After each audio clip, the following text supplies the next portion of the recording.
ಏನು ಇವತ್ತು ನಾನು ಎಲ್ಲ ನಮ್ಮ ಮುಖಂಡಗಳು ಡಿಸಿ ಮತ್ತೆ SP ಸಾಹೇಬರನ್ನ ಮೀಟ್ ಮಾಡಿದೀವಿ. ಉದ್ದೇಶ ಏನು ಅಂದ್ರೆ ಮಾಲೂರು ತಾಲೂಕಲ್ಲಿ ಏನು ಅಕ್ರಮ ದಾಖಲೆಗಳು, ಅಕ್ರಮವಾಗಿ ಸರ್ಕಾರಿ ಜಮೀನುಗಳನ್ನ ಮಾಡ್ಕೊಂಡ್ಬಿಟ್ಟಿದ್ದಾರೆ ಅಂತೇಳಿ ಪ್ರಚಾರಕ್ಕೆ ಏನು ಕೆಲವರು ವಿರೋಧ ಪಕ್ಷದವರು ಮಾಡ್ತಾ ಇದ್ದಾರೆ. ಅದಕ್ಕೆ ನಾವು ಕೂಡ ಈ ರೀತಿಯಲ್ಲಿ ಅಕ್ರಮ ದಾಖಲೆ ಸೃಷ್ಟಿ ಮಾಡೋರು ಇರ್ಬೋದು, ಅಕ್ರಮವಾಗಿ ಯಾರಾದರೂ ದಾಖಲೆ ಸೃಷ್ಟಿ ಮಾಡಿ ಸರ್ಕಾರಿ ಜಮೀನುಗಳನ್ನು ಮಾಡ್ಕೊಂಡಿದ್ರೆ ಅವರ ವಿರುದ್ಧವಾಗಿ ಕಠಿಣವಾದ ಕ್ರಮವನ್ನು ವಹಿಸಬೇಕು ಅಂತೇಳಿ ನಾನು ಜಿಲ್ಲಾಧಿಕಾರಿಗಳು ಮತ್ತು SP ಅವ್ರನ್ನ ಒಂದು ಟೈಮನ್ನು ತಗೊಂಡು ಮನವಿಯನ್ನು ಕೊಟ್ಟಿದ್ದೇನೆ. ಒಬ್ಬ ಶಾಸಕನಾಗಿ, ಮಾಲೂರು ತಾಲೂಕಿನ ಶಾಸಕನಾಗಿ ಇವತ್ತು ನಮ್ಮ ಸರ್ಕಾರ, ನಮ್ಮ ಸರ್ಕಾರದ ಅಧಿಕಾರಿಗಳು ಯಾವುದೇ ಕಾರಣಕ್ಕೂ ಸರ್ಕಾರಕ್ಕೆ ಕೆಟ್ಟ ಹೆಸರು ಬರೋ ರೀತಿಯಲ್ಲಿ,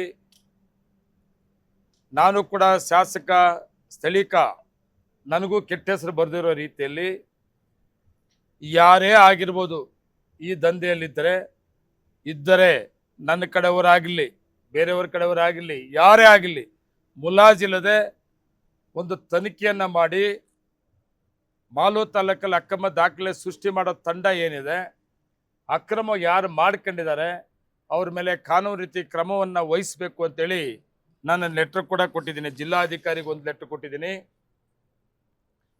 ಜಿಲ್ಲಾಧಿಕಾರಿಗಳಿಗೆ ಮಾಲೂರು ತಾಲೂಕಿನಲ್ಲಿ ನಕಲಿ ದಾಖಲೆಗಳನ್ನು ಸೃಷ್ಟಿಸುವವರ ವಿರುದ್ಧ ಸೂಕ್ತ ಕ್ರಮ ಕೈಗೊಳ್ಳಲು ಮತ್ತು ಅಕ್ರಮವಾಗಿ ಭೂ ಮಂಜೂರಾತಿ ಆಗಿರುವುದನ್ನು ರದ್ದುಪಡಿಸಿ ಸರ್ಕಾರಿ ಜಮೀನನ್ನು ರಕ್ಷಣೆ ಮಾಡುವಂತೆ ಕೋರಿ ಅಂತೇಳಿ ಜಿಲ್ಲಾಧಿಕಾರಿಗಳು ಕೊಟ್ಟಿದ್ದಾನೆ. ಅದೇ ರೀತಿ ಇಂಥವ್ರು ಯಾರ್ಯಾರಿದ್ದಾರೆ ಅವ್ರ ಮೇಲೆ ಕ್ರಮ ವಹಿಸಬೇಕು ಅಂತ SP ಅವ್ರಿಗೂ ಕೊಟ್ಟಿದ್ದಾನೆ.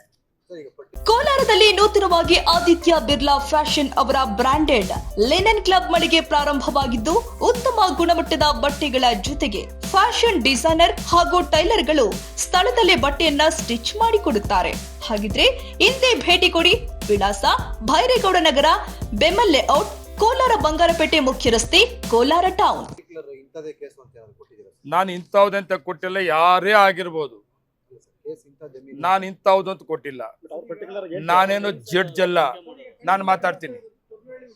ನಾನು ಜಡ್ಜ್ ಅಲ್ಲ, ನಾನು ಮ್ಯಾಜಿಸ್ಟ್ರೇಟ್ ಅಲ್ಲ, ಇಲ್ಲ ಜಿಲ್ಲಾಧಿಕಾರಿ ಅಲ್ಲ, ಇಲ್ಲ AC ಅಲ್ಲ, ತಹಸೀಲ್ದಾರ್ ಅಲ್ಲ. ಡಿಕ್ಲೇರ್ ಮಾಡೋದಕ್ಕೆ ನಾನು ಯಾವುದೇ ಅಕ್ರಮ ಆಗಿದರೆ ತನಿಖೆ ಮಾಡಿ, ನನ್ನ ರಿಕ್ವೆಸ್ಟ್ ತನಿಖೆ ಮಾಡಿ, ಯಾರೇ ಆಗಿರಲಿ, ಎಂಥ ದೊಡ್ಡ ಮನುಷ್ಯನೇ ಆಗಿರಲಿ, ಬಲಿಷ್ಠಗನೇ ಆಗಿರಲಿ, ಅವ್ರ ಮೇಲೆ ಮುಲಾಜಿಲೆ ಕ್ರಮ ವಹಿಸಬೇಕಾಗ್ತದೆ. ಅಕ್ರಮ ದಾಖಲೆಗಳ ಸೃಷ್ಟಿ ಮಾಡೋ ತಂಡ ಯಾರಿದ್ದಾರೆ ಅವ್ರನ್ನ ಹಿಡಿಬೇಕು. ಅಕ್ರಮ ಯಾರು ಮಾಡ್ಕೊಂಡಿದ್ದಾರೆ ಅವ್ರನ್ನ ತರಬೇಕು, ಈಸೆ ತರಬೇಕು.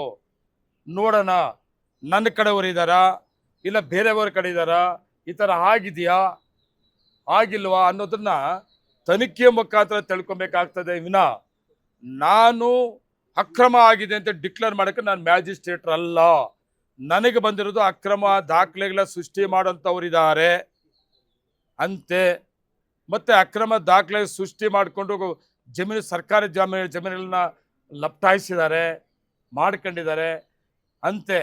ಇದಕ್ಕಾಗಿ ಈ ಅಂತೆ ಅನ್ನೋದಕ್ಕೆ ತೆರೆ ಎಳಿಬೇಕಾದ್ರೆ ಈ ವಿರೋಧ ಪಕ್ಷದವರು ಪ್ರಚಾರ ತಗೊಂಡೋದಕ್ಕೆ ದಿನ ಮಾಡ್ತಾ ಇರೋದು ನೋಡಿದಾಗ ಮುಲಾಜಿಲ್ದರ ನನ್ನ ಸರ್ಕಾರ, ನಾನೊಬ್ಬ ಶಾಸಕನಾಗಿ ನಾನು ಕೂಡ ಇಂಥವ್ದು ಯಾವುದಾದ್ರು ಇದ್ದರೆ ಯಾರೇ ಆಗಿರಲಿ ಅವ್ರ ಮೇಲೆ ಕ್ರಮ ವಹಿಸಬೇಕು ಅಂತೇಳಿ ಹೇಳಿದ್ದೀನಿ. ನಾನು 2ನೇ ಅವಧಿ ಶಾಸಕನಾದ ಮೇಲೆ 106 ಎಕರೆಯನ್ನ ಜಾಗವನ್ನು, ಸರ್ಕಾರಿ ಜಾಗಗಳನ್ನು ಉಳಿಸಿದ್ದೇನೆ. ಇವತ್ತು ನೀವು ನೋಡ್ಬೋದು ಮಾಲೂರಲ್ಲಿ ರೈಲ್ವೆ ಬ್ರಿಡ್ಜ್ ಕೆಳಗಡೆ ಯಾವ MLA ಕೂಡ ಕೈ ಹಾಕಿರ್ಲಿಲ್ಲ. ಸುಮಾರು 150 ಕೋಟಿ ರೂಪಾಯಿ ಆಸ್ತಿನ ನನ್ನ ಕಾಲದಲ್ಲಿ ಅದು ಸರ್ಕಾರಿ ಆಸ್ತಿ ಎಂದು ಗುರುತಿಸಿ ಈಗಾಗಲೇ ಬಂದೋಬಸ್ತ್ ಮಾಡಿದ್ದಾನೆ. ಮತ್ತೆ ಬೇರೆ ಎಲ್ಲೆಲ್ಲಿ ಸರ್ಕಾರಿ ಜಮೀನುಗಳನ್ನ ಈ ರೀತಿ ಬೇರೆ ರೀತಿಯಲ್ಲಿ ಮಾಡ್ಕೊಂಡು ಕೊಟ್ಟು ಹೋಗಿದ್ರು ಅದನ್ನೆಲ್ಲ ಉಳಿಸುವಂತ ಕೆಲಸ ಮಾಡಿದ್ದಾನೆ. ನಗರ ಪುರಸಭೆ ವ್ಯಾಪ್ತಿಯಲ್ಲಿ ಅಕ್ರಮವಾಗಿ ಪುರಸಭೆ ಆಸ್ತಿಗಳನ್ನ ಖಾತೆ ಮಾಡಿಕೊಂಡು ನನ್ನ ಕಾಲದಲ್ಲ ಇದು, ಅದು ಕೂಡ ಪಟ್ಟಿ ಬರ್ತದೆ. ಅಕ್ರಮವಾಗಿ ಖಾತೆಗಳು ಮಾಡ್ಕೊಂಡಿರೋನು ಇವತ್ತು ಖಾತೆಯನ್ನು ವಜಾ ಮಾಡಿ ಮತ್ತೆ ಪುರಸಭೆ ಆಸ್ತಿ ಪುರಸಭೆಗೆ ಆಗಬೇಕು ಅಂತೇಳಿ ಹೇಳಿದ್ದಾನೆ. ಇವತ್ತು ನಗರಸಭೆ ಆಗಿದೆ, ನಗರಸಭೆ ವ್ಯಾಪ್ತಿಯಲ್ಲಿ ಸರ್ಕಾರಿ ಸರ್ವೆ ನಂಬರ್ಗಳನ್ನು ಪುರಸಭೆ, ಆಗ ಪುರಸಭೆ ಏನಿತ್ತು ಆ ಪುರಸಭೆಯಲ್ಲಿ ಖಾತೆಗಳು ಮಾಡ್ಕೊಂಡಿದ್ದಾರೆ. ಅದನ್ನೆಲ್ಲ ಕೂಡ ವಜಾ ಮಾಡಿ ಸುಮಾರು ಎಕರೆಗಳು ಸರ್ಕಾರಿ ಜಮೀನುಗಳನ್ನು ಕೂಡ ಮತ್ತೆ ನಗರಸಭೆ ವ್ಯಾಪ್ತಿಗೆ ತಗೊಬೇಕು, ಮತ್ತೆ ರೆವಿನ್ಯೂ ಇಲಾಖೆಗೆ ತಗೊಬೇಕು ಅಂತ ಜಿಲ್ಲಾಧಿಕಾರಿಗಳಿಗೆ ಮನವಿ ಮಾಡಿದ್ದಾನೆ. ಇವೆಲ್ಲ ಕೂಡ ನಾವು ಸರ್ಕಾರಿ ಆಸ್ತಿಗಳು ಉಳಿಸೋದಕ್ಕಾಗಿ ಅಷ್ಟೇ. ಇವತ್ತು ನೀವು ನೋಡಬಹುದು, ನೀವು ಮಾಲೂರಿಂದ ಟೇಕಲ್ ರಸ್ತೆಯಲ್ಲಿ ಸುಮಾರು 25 ಎಕರೆ ಜಾಗವನ್ನು ಗುರುಸಿ ಅದರಲ್ಲಿ ಇವತ್ತು 10 ಎಕರೆ ಜಾಗದಲ್ಲಿ ಸರ್ಕಾರಿ ಹಾಸ್ಪಿಟಲ್ ಸುಮಾರು 45 ಕೋಟಿ ಸರ್ಕಾರಿ ಹಾಸ್ಪಿಟಲ್ನ ಪ್ರಾರಂಭ ಮಾಡಿಸ್ತಾ ಇದ್ದಾನೆ. ಇನ್ನು ಉಳಿದಿರೋ ಜಾಗದಲ್ಲಿ ಸಾಮರ್ಥ್ಯ ಸೌಧವನ್ನ ಮಾಡಬೇಕು ಅಂತೇಳಿ ಈಗಾಗಲೇ ಸರ್ಕಾರ ಪ್ರಪೋಸಲ್ಸ್ ಕೊಟ್ಟಿದ್ದಾನೆ. ಯಾರು ಗುಡಿಸಿದ್ರು? ಸುಮಾರು ಜನ ಆ ಜಾಗಗಳಲ್ಲಿದ್ರು. ಅದರಲ್ಲಿ ನಮ್ಮ ಸಂಬಂಧಿಕರುಗಳು ಕೂಡ ಇದ್ರು. ಗುಡ್ನಳ್ಳಿಯವರು ಯಾರೇ ಆಗಿರ್ಬೋದು, ಪೊಸಿಷನ್ ಸಂಬಂಧಿಕರಾಗ್ಲಿ ಇನ್ನೊಬ್ಬರಾಗ್ಲಿ ಎಲ್ಲರನ್ನೂ ಖಾಲಿ ಮಾಡಿಸಿ ಇವತ್ತು ಸರ್ಕಾರದ ಅನುಕೂಲಕ್ಕಾಗಿ ಬಳಸ್ಕೊಂಡಿದ್ದಾನೆ.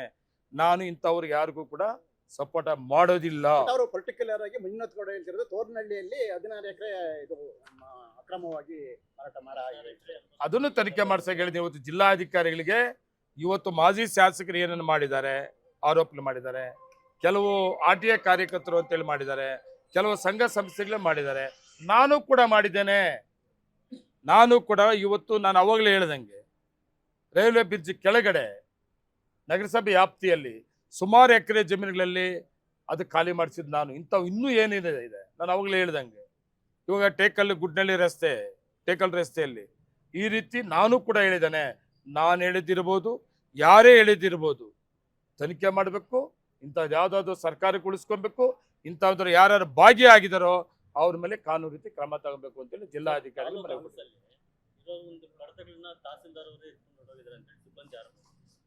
ಸಿಬ್ಬಂದಿ ಆರೋಪ ಮಾಡಿದಾರ. ಕರೆಕ್ಟಾಗಿ ಹೇಳ್ಬೇಕು ನೀವು. ಮತ್ತೆ ಇನ್ನೊಂದು ವಿಡಿಯೋ ಬಂದಿದೆ. ಆಗಿದ್ದರೆ ಯಾರೇ ಆಗಿಲ್ಲ, ತಹಸೀಲ್ದಾರಲ್ಲ, ಅವ್ರು ಕೇಸ್ ವರ್ಕರ್ ಆಗಿಲ್ಲ. ಒಂದು ಕಡೆ ಒಂದು ವಿಡಿಯೋ ನೋಡಿದೆ ನಾನು. ತಾವು ಕೂಡ ಅಬ್ಸರ್ವ್ ಮಾಡಿರ್ತೀನಿ ಅಂತ ಹೇಳಿ ಅನ್ಕೋತೀನಿ ನಾನು. ಹೇಳ್ಕೊಟ್ಟು ಹೇಳ್ತಾ ಇದ್ದಿದ್ದು ನಾವು ಕೇಳಿದ್ವಿ ಫಸ್ಟ್ ವಿಡಿಯೋ. ಅದೇ ನನಗೆ ಗೊತ್ತಿಲ್ಲಪ್ಪ, ನನ್ನ ಯಾಕೆ ಹೇಳ್ತೀನಿ, ನೀವು ಅಬ್ಸರ್ವ್ ಮಾಡ್ರಿ ಮಾತಾಡ್ತಾ ಇರೋದು ಹಿಂಗೆ ಹೇಳು ನಿಮಗೆ ನೋಡಿರಲ್ವಾ. ಮತ್ತೆ ಸೆಕೆಂಡ್ ವಿಡಿಯೋ ಯಾರು ಹೇಳ್ಕೊಟ್ಟು ಮಾಡಿಸಿದ್ರು? ಇಲ್ಲ, ಸಂಬಂಧ ಇಲ್ಲ ಅಂತೇಳಿ ಹೇಳ್ತಾರೆ. ತಹಸೀಲ್ದಾರ್ ಆಗಿರ್ಬೋದು, ಅವನಿಗೆ ಕೇಸ್ ವರ್ಕರ್ ಆಗಿರ್ಬೋದು, ಇಲ್ಲ ಮಧ್ಯವರ್ತಿಗಳಾಗಿರ್ಬೋದು, ಯಾವನೇ ಆಗಿರ್ಬೋದು, ಸೀರಿಯಸ್ ಆಗಿ ಕ್ರಮ ವಹಿಸೋದಕ್ಕೆ ನಮ್ಮ ಸರ್ಕಾರ, ನಾನು ಕೂಡ ಇದ್ದೇವೆ. ಸರ್, ಈಗ ಈ ತರ ಅಧಿಕಾರಿಗಳು ವಿಡಿಯೋ ಮಾಡೋದ್ರಿಂದ ಒಂಥರ ಮುಜುಗರ ಆಗುತ್ತೆ ಸರ್. ಇನ್ನು ಅಧಿಕಾರಿಗಳು ಈ ತರ ಮಾಡ್ತಾರೆ ಅನ್ನೋದು. ಸೊ ಅಧಿಕಾರಿಗಳಿಗೆ ತಾವೇನು ಸೂಚನೆ ಕೊಡ್ತಾರೆ ಸರ್? ನೋಡಿ, ಒಂದು ಪ್ರಶ್ನೆ ನೀವು ಮಾಡಿದ್ವಿ ನಿಮ್ಮ ಕಾಲದಲ್ಲಿ ಅಂತ. ಇವತ್ತು ಮಾಲೂರು ತಾಲೂಕಲ್ಲಿ ಸಾವಿರಾರು ಕೋಟಿ ಡೆವಲಪ್ಮೆಂಟ್ಸ್ ಆಗ್ತಾ ಇದೆ. ವಿರೋಧ ಪಕ್ಷದವರು ಸಹಿಸ್ಕೊಳಕ್ ಆಗ್ತಾ ಇಲ್ಲ, ಅದನ್ನ ಮಾತಾಡಕ್ ಆಗ್ತಾ ಇಲ್ಲ. ಇವತ್ತು ಅವ್ರಿಗೆ ಏನಾದ್ರು ಒಂದು ಬೇಕು ಅಂದ್ರೆ ಇಂಥ ಹುಡ್ಕೊಂಡು ಹೋಗ್ತಾ ಇದ್ದಾರೆ. ನಾನು ಅದೇ ಲೈನಲ್ಲಿ ಬರ್ತೀನಿ. ಡೆವಲಪ್ಮೆಂಟ್ಸ್ ಮಾತಾಡೋದು, ಡೆವಲಪ್ಮೆಂಟ್ಸ್ ಚೆನ್ನಾಗಿ ಆಗ್ತಾ ಇದೆ ಅಂತ ಒಪ್ಕೊಂಡಿದ್ರಿ. ಒಬ್ಬ ಮಾಜಿ ಶಾಸಕರು ಕೂಡ ಹೇಳಿದ್ದಾರೆ. ನಾನು ಖುಷಿ ಪಡ್ತೀನಿ, ಸ್ವಾಗತ ಮಾಡ್ತೀನಿ. ಮಾಲೂರು ತಾಲೂಕಲ್ಲಿ ಡೆವಲಪ್ಮೆಂಟ್ಸು ನನ್ನ ಕಾಲದಲ್ಲಿ ಮಾಡೋಕ್ಕಾಗಿಲ್ಲ, ಈಗ ಒಳ್ಳೆ ಡೆವಲಪ್ಮೆಂಟ್ಸ್ ಆಗಿದೆ ಅಂತೇಳಿ ಕೂಡ ಒಂದು ಕಡೆ ಹೇಳಿದರೆ ನೀವು ಕೂಡ ನೋಡಿರ್ತೀನಿ ಅನ್ಕೋತೀನಿ. ನಾನು ಸ್ವಾಗತ ಬಯಸ್ತೀನಪ್ಪ. ನಾವು ಡೆವಲಪ್ಮೆಂಟ್ಸು ಮಾಲೂರು ತಾಲೂಕಲ್ಲಿ ಇತಿಹಾಸದಲ್ಲಿ ಯಾವ ಶಾಸಕರು ಮಾಡಿದಷ್ಟು ಡೆವಲಪ್ಮೆಂಟ್ಸ್ ಆಗ್ತಾ ಇದೆ ಅಂತ ಮಾಜಿ ಶಾಸಕರು ಕೂಡ ಒಪ್ಕೊಂಡಿದ್ದಾರೆ. ಇನ್ನೊಂದು ಕಡೆ ಅಕ್ರಮ ದಾಖಲೆಗಳು ಅಕ್ರಮವಾಗಿ ಆಗ್ತಾ ಇದೆ ಅಂತೇಳಿ ಹೇಳಿದಾರಲ್ಲ, ನಾನು ಕೂಡ ಅದು ಪರ ಇದ್ದೀನಿ. ಯಾವನೇ ಆಗಲಿ ಅಕ್ರಮ ದಾಖಲೆಗೆ ಸೃಷ್ಟಿ ಮಾಡೋಂಥವನು, ಅಕ್ರಮ ಸರ್ಕಾರಿ ಜಮೀನು ಒಡೆಯಂಥವ್ರನ್ನ ಬಲಿ ಹಾಕುವಂಥದ್ದು ಕಾನೂನು ರೀತಿ ಕ್ರಮ ತಗೊಳ್ಳೋದಕ್ಕೆ ನಾನು ಕೂಡ ನೇರವಾಗಿ ಸಮಿತಿ ಮಾಡಿಸಿದ್ದು ನಾನೇ ಮಾಡಿಸಿದ್ದೀನಿ. SIT ನಾನೇ ಮಾಡಿಸಿದ್ದೀನಿ. ಅವ್ರ ಕೆಲಸ ಅವ್ರು ಮಾಡ್ಕೊತಾರೆ. ಅಲ್ಲಿ ಬೇರೆ ಅದು ಆಗ್ತದೆ, ಟೈಮ್ ತಗೊಂತದೆ. ಈಗ ತಕ್ಷಣಕ್ಕೆ ನಾನು ಜಿಲ್ಲಾಧಿಕಾರಿಗಳಿಗೂ ಮತ್ತೆ SP ಅವ್ರಿಗೆ ರಿಕ್ವೆಸ್ಟ್ ಮಾಡಿರೋದೇನಂದ್ರೆ, ತಕ್ಷಣ ನೀವು ಕಂಪ್ಲೇಂಟ್ ಕೊಡಬೇಕು, ತನಿಖೆ ಆಗಬೇಕು, ಯಾರ್ಯಾರು ಅನುಮಾನಾಸ್ಪದವಾಗಿರ್ತದೋ ಅವ್ರನ್ನೆಲ್ಲ ವಿಚಾರಣೆ ಮಾಡಬೇಕು. ಆ ಥರ ಇದ್ರೆ ಸೀರಿಯಸ್ ಕ್ರಮ ವಹಿಸಬೇಕು ಅಂತೇಳಿ ನಾನು ಜಿಲ್ಲಾಧಿಕಾರಿಗಳು SP ತಿಳಿಸಿದ್ದೀನಿ.